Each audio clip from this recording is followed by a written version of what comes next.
The drought had turned western Nevada into a graveyard of dust.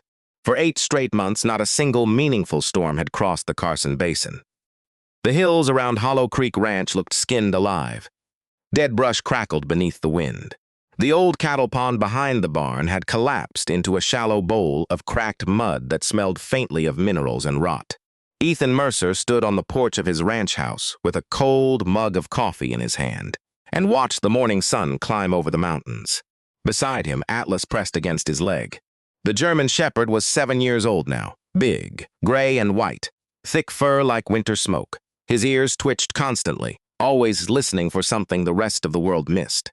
Ethan rested a hand on the dog's neck. "I know," he murmured. Atlas gave a low whine. The foreclosure notice sat on the kitchen table behind them. 3rd one this month. Ethan had stopped opening them. He already knew the language. Professional, polite, merciless. He had once commanded recon teams in Afghanistan. Now a woman in Reno named Linda Carver could erase his entire life with a printed signature. Funny how wars change shape. The wind shifted. Atlas suddenly lifted his head. Ethan followed the dog's gaze toward the north pasture. The mound sat there exactly as it always had. Huge, silent, wrong. Locals called it Devil's Spine. A massive ridge of hardened gray earth and fossilized clay that rose from the middle of the pasture like a buried ship pushing through the dirt. His grandfather used to say the ground around it had bad blood. Nothing grew near it, not grass, not weeds, not even cactus. But Ethan had spent enough years around military engineers to stop believing in coincidence. Water stayed hidden beneath stable ground. And something that ancient, something that's solid, might be sitting directly above a deep aquifer. If he found water, the ranch survived. If he didn't, the bank took everything. Atlas leaned harder against him. Ethan looked down. "One more shot, buddy." The bulldozer coughed black smoke half an hour later. The machine was ancient. A rusted yellow crawler from the late 80s that sounded like it hated being alive. Diesel fumes rolled across the dry pasture. Atlas stayed near the fence line, watching silently. Ethan lowered the blade. The first impact rattled his spine. Metal screamed against stone. The mound barely chipped. Dust exploded outward. Ethan backed up. Hit it again. Nothing. He cursed under his breath. Heat crawled beneath his skin. That familiar combat irritation. The feeling right before anger stopped being useful. He backed up farther this time. The bulldozer roared forward. Then Atlas exploded. The dog barked so violently, Ethan instinctively slammed the brake. Atlas wasn't barking at him. He was racing in frantic circles 20 yards left of the bulldozer, claws ripping into the dirt. He barked, dug, whined, looked back at Ethan, then attacked the ground again. Ethan frowned. "Atlas, heel!" The dog ignored him. That alone sent cold electricity through Ethan's chest. Atlas never ignored commands. Not once in 7 years, the shepherd kept clawing at the earth with terrifying urgency. Not excitement, not prey drive, fear, real fear. Ethan killed the engine. The sudden silence of the desert rushed in hard. Only the dog's frantic digging remained. He climbed down from the bulldozer and grabbed the steel shovel strapped to the side. Atlas backed away the second Ethan approached the hole. Not relaxed, not reassured. Watching, Ethan drove the shovel into the packed dirt. The soil was unnaturally dense, almost concrete. Sweat rolled down his neck. The sun lowered slowly behind the ridge. Then the shovel struck metal. A deep, hollow clang vibrated through the handle. Ethan froze. Atlas immediately barked again. Louder now, desperate. Ethan scraped dirt aside. Rust appeared, then rivets, then thick industrial steel. His heartbeat slowed into something heavier. Military. He knew military hardware when he saw it. Together, man and dog uncovered the edges. A square hatch emerged from the earth, 4 feet wide, heavy enough to survive artillery. Ethan knelt beside it. His gloved fingers rubbed dirt away from faded paint. An insignia slowly appeared beneath the rust. Not Air Force, Department of Energy. Below it, Black Ridge Facility 1969, off-forced access. Only a cold sensation crawled into Ethan's stomach. Atlas backed away another step. Growling now, the wind began rising across the basin. Far west, a wall of brown dust rolled toward the ranch. Storm coming. Ethan stared at the hatch. Something deep inside him whispered the same thing combat had taught him years earlier. If you open something buried this carefully, you better be ready for what wakes up. That night the storm hammered the ranch house until the windows rattled. Dust leaked beneath the doors. Atlas refused to leave Ethan's side. The dog usually slept near the fireplace. Tonight he stayed directly beside Ethan's chair, rigid. Awake, Ethan sat in darkness listening to the wind. Black Ridge Facility. The words wouldn't leave him. Then another memory surfaced. His father, Thomas Mercer, engineer, worked federal contracts outside Tonopah during the late 60s. Quiet man, careful man, and suddenly dead at 44. Official cause, heart failure. Ethan slowly looked toward the storm outside. A terrible possibility formed. The next morning, he returned to the hatch with tools. Atlas followed reluctantly. The dog stopped 10 yards short. Wouldn't come closer. Ethan wedged a steel bar into the locking wheel. Hammered it loose. Again. Finally, the mechanism cracked. A violent hiss erupted from the seal. Atlas yelped and jumped backward. A smell poured from the hatch, not decay. Chemicals, old machinery, ozone, the smell of abandoned systems. Ethan gripped the handle and pulled. The hatch opened with a shriek. Darkness waited below. A steel ladder disappeared underground. Atlas barked wildly. Ethan tied a climbing rope to the bulldozer blade, clipped a flashlight to his belt. "Stay," he ordered. Atlas whined. Ethan descended. Cold air wrapped around him immediately. The tunnel below was steel. Riveted walls, pipes overhead, dust thick enough to taste. His boots hit the floor 15 feet down. The flashlight beam swept across a narrow corridor. Then Ethan stopped breathing. Rows of old equipment lined the chamber. Monitors, cabinets, containment doors, and symbols, radiation warnings. His pulse spiked. On a metal desk sat a yellow device, Geiger counter. He picked it up, tick, tick, tick low, but active, not dead. Something down there still carried radiation. Ethan moved deeper into the chamber. His flashlight landed on a reel-to-reel recorder beside a stack of sealed tapes. Next to it sat a leather-bound notebook. His father's name was written inside, Thomas Mercer. Ethan's throat tightened.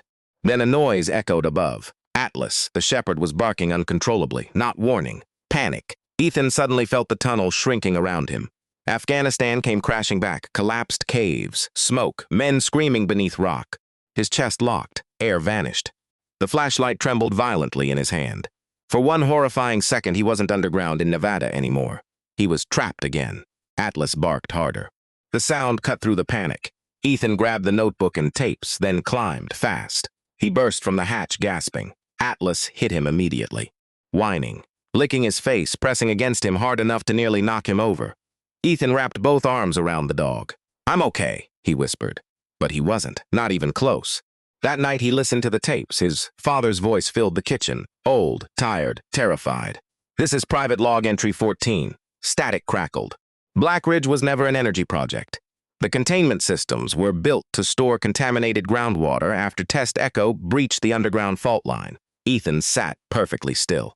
Atlas rested near the door, watching. The leak spread farther than predicted. "We found isotopes nearly 40 miles west of the test site. They buried the reports. They buried everything." Ethan's stomach twisted. The voice continued. "If anyone finds this, don't trust the contractors. They aren't cleanup crews. They're containment teams." A long pause. Then, "I think they're monitoring us now." The tape clicked. Atlas abruptly stood, growling, low, deep. Ethan looked toward the front window. Headlights moved slowly across the ranch. Black SUV, too clean for Hollow Creek. 2 men stepped out, suits. No local wore suits in this county. A knock echoed against the door. Atlas moved forward instantly, every muscle tight. Ethan opened the door 6 inches. One man smiled politely. Mid-50s, gray hair, dead eyes. "Mr. Mercer," he said calmly. "My name is Calvin Rhodes. We're with the Federal Land Recovery Division." "Lie." Ethan heard it immediately. The younger man beside Rhodes kept staring at Atlas. "Nervous. We received notice of unauthorized excavation activity on your property," Rhodes continued. "We need access to the site." Atlas growled harder. The younger man shifted backward instinctively. Ethan kept one hand on the dog's neck. "Come back with a warrant." Rhodes smiled again, still polite, still empty. "You don't understand what you found, Mr. Mercer." "Neither do you," Ethan replied. That changed Rhodes slightly, only slightly. The younger man took half a step toward the door. Atlas exploded. One bark. Violent enough to freeze both men instantly. Rhodes slowly lifted a calming hand. "No trouble tonight," he said softly. Then he looked directly at Ethan. "But this won't disappear on its own." The SUV drove away minutes later. Ethan locked every door. Atlas stayed awake all night. The next morning, Ethan drove into Fallon to see the only person old enough to remember Black Ridge. Margaret Doyle, former county librarian, 78 years old, sharp as broken glass. When Ethan mentioned the name Black Ridge facility, her face drained of color. "Jesus," she whispered. She closed her curtains before speaking again. "Your father tried to stop them." Ethan felt cold all over. Margaret stared at her tea. People vanished after that project shut down. Scientists, engineers, one reporter from Reno. She looked up slowly, and your father died 2 months later. Heart attack, Ethan said automatically. Margaret met his eyes. That's what they told you. Silence settled heavily between them. Then Margaret leaned forward. Listen to me carefully, Ethan. If those men know you found evidence, you're already in danger. Ethan left her house shaken. Halfway down the street, he checked his rearview mirror. The same black SUV sat beneath a cottonwood tree. Watching, that night Ethan copied every tape, every document. He contacted the only investigative journalist Margaret trusted, Ryan Hale, 32, based in Reno. Obsessed with buried federal scandals, Ryan arrived after midnight, thin, exhausted, smart eyes behind crooked glasses. Atlas sniffed him carefully before allowing him inside. They spent 2 hours reviewing evidence. Ryan finally looked up from the tapes. This is career-ending government-level damage, he whispered. Then Atlas growled. Again, Ethan moved to the window. Orange light flickered outside. His barn was on fire. Move, Ethan shouted. He sprinted outside toward the flames. That was the distraction. The back door exploded inward. Masked man, gun. Ryan barely had time to react before Atlas hit the attacker full force. The shepherd launched like a missile, no hesitation, no warning. The man screamed as Atlas locked onto his arm. Furniture crashed. Ryan fell backward. Ethan heard the scream from outside. Combat instinct took over. He ran back. Inside the kitchen, Atlas was dragging the intruder across the floor by his arm, while the man fought desperately for his pistol. Ethan slammed into him hard. The gun skidded away. The masked attacker smashed backward into the cabinets. Another explosion thundered outside. Diesel tank. The concussion froze Ethan for 1 fatal second. Afghanistan flooded back. Heat, fire, IED blast. That hesitation allowed a second man to drag the attacker out the broken door. The SUV disappeared into darkness moments later. Atlas stood in the ruined kitchen, barking furiously after them. Blood covered his muzzle. Ryan sat against the wall, shaking. On the floor beside him lay a dropped identification card, a company logo. Greyhaven in Vamensiki below it, Federal Hazard Response Contractor. Not government. Private. Cleaner. Ethan looked toward the burning barn. Then at Atlas. The dog stood between him and the broken doorway. Still guarding. Still ready. Outside, the fire consumed the last quiet part of Ethan Mercer's old life. And somewhere beyond the dark Nevada hills, the men who buried Blackridge 60 years earlier had finally realized the truth survived. Because one dog refused to walk away from the ground.